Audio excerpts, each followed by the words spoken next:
And welcome back, everybody. Our next guest is a talented producer, arranger, and pianist. Yes, he's a pianist too.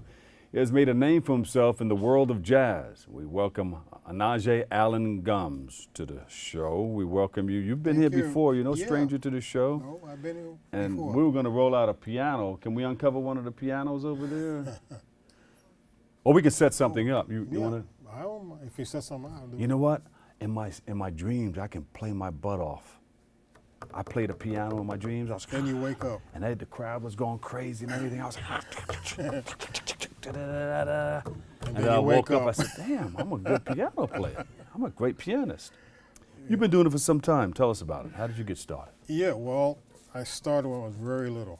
I started when I was 7 years old. Oh, okay. And You had the little piano like this? no, big piano. You had a big piano. Big piano. And my mother, of course, encouraged me to take lessons.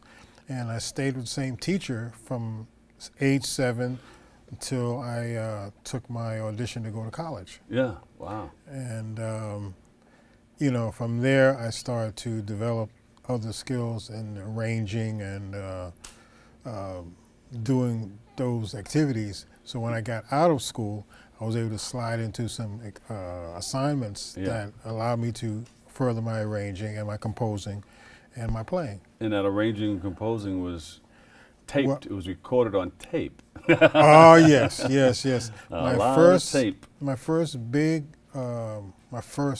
arranging assignment was to arrange for a drummer named Norman Connors. Oh, I know Norman, yeah. And on the date, he had Herbie Hancock, Wow. Buster Williams, Whoa. Gary Bartz, Carlos Garnett. You see? I mean, a whole slew.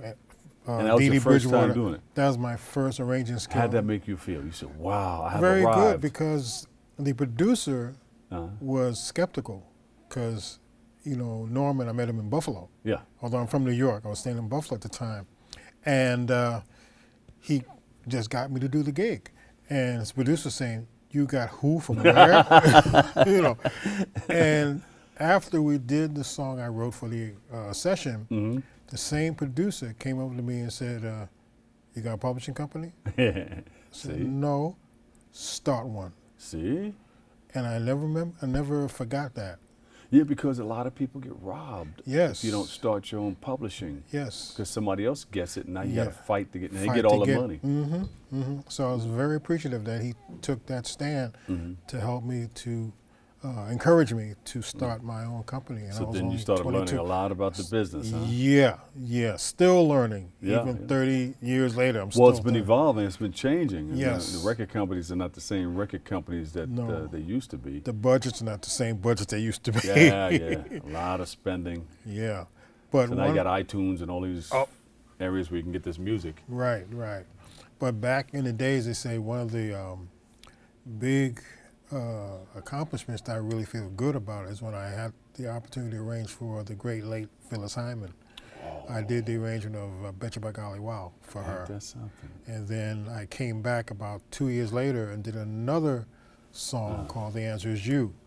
And I was always curious to why they wanted me to do that particular was you? song. Yeah, The Answer Is You. I did I gotta that. go back. I gotta go back and look at my albums. That's you on there? Yeah, yeah. And the reason I kind of figured out why they wanted me to do that song is because melodically and rhythmically, Betcha by Golly Wow and The Answer Is You are identical. Mm-hmm. Only the last note of both songs, they go like that. But up Yeah. until that last note, they following are like, you know, Isn't that something? so, and that's one of my favorite As arrangements a too. DJ, we like to look at those things so we can mix it. Ah, okay. Yeah. So yeah, I didn't know that you did Phyllis. You know, Phyllis. I used to host a lot of shows for her, and I remember her. It was me, her, and Vaughn Harper on stage. Vaughn, And Phyllis is yes. a pretty tall woman, pretty strong too. Yeah. I saw her lift Vaughn up off of his feet. Vaughn's about 6'5", 6'6". Right, right. And she picked him up and lifted him up in the air, and the crowd went crazy. Ah! Oh yeah, she could do Showing- that. Yeah. Yeah, Not you- only strengthened, vocally, but she was physically strong too. Oh, yeah. Yeah. Because when I first saw her sing, she was exquisite, Yes. and she looked like a fashion model. Yes. and she hadn't opened her mouth yet. You know? Yeah. So that was quite a treat to do that. And so you worked on many projects. Which one stands out in your mind? I mean, you know, you can look back and say, wow, I've come a long way. I've worked with so many different artists, but which one like touches you? One that touches me, there are a few, but one that touches me also is my first major gig was with the great guitarist Kenny Burrell in Detroit. He just said he heard some music I gave him. I just gave him the music as a composer and as an arranger. Yeah. So he's going to call me like that next Monday from, it was a Thursday. But then I'm home and I was out for the day. I come home, my mother says, somebody like Kenny Burrell just called you. You know, that's how she was, you know, somebody named Kenny Burrell. Yeah. But I said to myself, he's going to call Monday. We called now. So I called him up and he said, you want a gig? So I said, yeah. And what was really interesting, like at that time as opposed to nowadays, I was late for the plane. Uh-huh. You know, they held the plane for me. You know, they held the plane. And the other musicians that Kenny had. Favor. They held the plane for me. Yeah, the other musicians that Kenny had on the gig were Lenny McBrown, who was the drummer, and then Major Holly, who was the bass player, who had the thing of singing while he bowed. Yeah. And they treated me like their little brother. You know, they really welcomed me into the fold. Okay, and then after a few people I've played with after Kenny Burrell, but another person who really struck home for me was the late Woody Shaw, who to me was the last great trumpet innovator. Yeah. And I had a chance to play with him and write for him and record for him. So when you got the call from some of these notable people, yeah, they gave you some bragging rights, right? Did you call up all your friends? Hey, guess who called me? Well, the thing is, I remember I got called by Mel Lewis of the Thad Jones Mel Lewis Orchestra, and I took the call, and inside I was shaking. I was shaking, but on the phone I was cool. You know, I had to be cool. So he said, "Can you do the gig?" It's like the attitude. Well, I don't really need this. You know, But, inside, please, I said, "I hope I get it. I hope I get it." You know, but I said to him, "If we can play A Child Is Born, I think I can do the gig." So, because I said under one condition. I heard the silence on the other line. Yeah. And then I said, we can play A Child Is Born, which is one of Thad's favorite tunes. So he said, I think we can do that. So no, I did 2 Monday nights, and again. And sometimes they need you more than you think. But they're trying to do the same thing you're doing. Right. Yeah, hey man, you want this gig, you know? And then again, I found the age of, you know, the compassion, like I have from Kenny and those guys. I got the same compassion and love from Thad, who he was one of the greatest band leaders of all time, because he was just so happy when he conducted his band. So you're still doing, what's next for you? Well, I just did now they have EPs, about 6 tunes, with a fellow artist who's a female artist named M. Nahad. And she put some lyrics to some songs that I wrote. So it's like half and half. Half the project is instrumentals of all mine. Then the other half is her singing songs that I wrote the music for.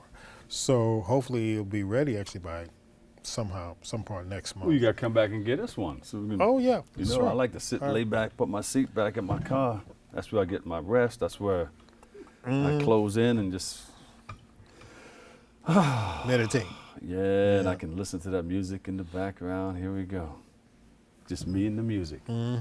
So, and then are you gonna perform anywhere? Will you come see you? Well, I'm doing something in Queens on a community level with the Langston Hughes Library in Corona, Queens. That's on Northern Boulevard, I believe. Northern Boulevard.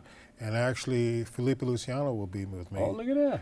And M will be there, and we'll have some of the music there to sell. Because I put together a concept project called New Vintage.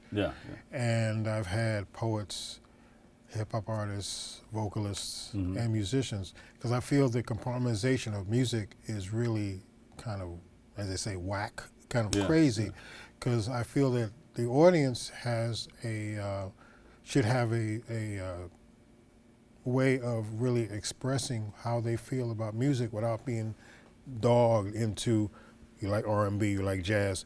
Yeah. People like all the music if they're given a chance. Yeah, yeah, sure. So I decided to do New Vintage to express that. There you go. Where can we go to get or listen to more of your music? Is there a website? Well, I don't have an actual website. I do have a place you can go find out what I'm doing, SoundCloud? what I've done. Well, I have SoundCloud, but I also have www.reverbnation.com. ReverbNation.com. And with my name, it's just have my name, Onaje Allan Gumbs, and you can find where I'm playing. You can hear some music. You can even see some videos, see some press coverage of what I've been doing. It's kind of all in one place on one page. You can see all that stuff. Beautiful. All right. Give him a big hand, everybody. Onaje Allan Gumbs in the house, jazz musician. Thank you so much for coming by and sharing. You got to do it again. Okay, All right? I will. This time More often? Next time I play. Yes. Yeah, bring that piano. Yeah. Hold up one second. We got to take a quick break, but stay tuned. We'll be back and we'll continue with some Music Mondays when we return. But first, let's take a look at an event working to ensure everyone has the opportunity to attend prom. You want to attend your prom? Christina Lane has a story.